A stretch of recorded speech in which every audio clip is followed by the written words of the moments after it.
Award-winning meteorologist Sean Sublette from Climate Central is joining us now via Skype from Philadelphia. Sean, thanks for joining us. I know it's been really busy. Tell us about Harvey hitting the Texas coast, now downgraded in intensity from a Category 4 to a Category 1, and now a tropical storm, but still a threat. Yeah, that's the one thing we really want to emphasize, that don't let the nomenclature of this storm let your guard down, especially in Texas.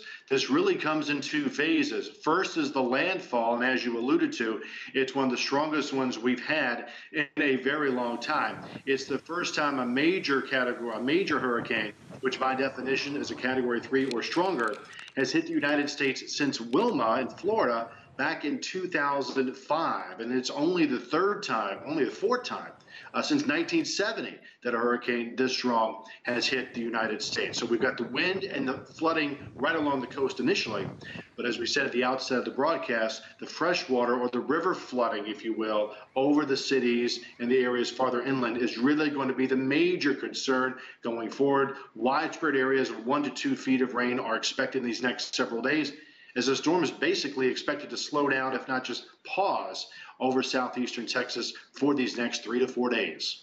Why is it so slow moving? Yeah, the steering currents are such that it's kind of moved it into Texas, and then all the steering currents have just kind of relaxed.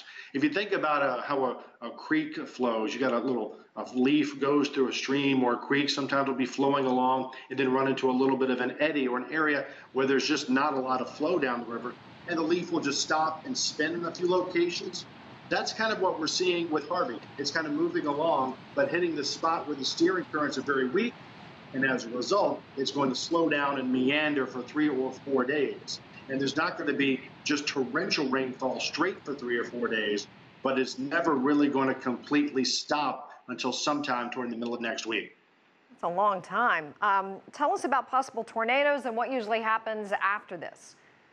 With the tornado threat, we think that's mostly this afternoon and this evening to the east of the center of circulation with Harvey. Right now, the center is pretty close to San Antonio, a little bit east of there. So it's the areas eastward from there, which does include Houston, Texas, which are under the threat for tornadoes over these next several hours.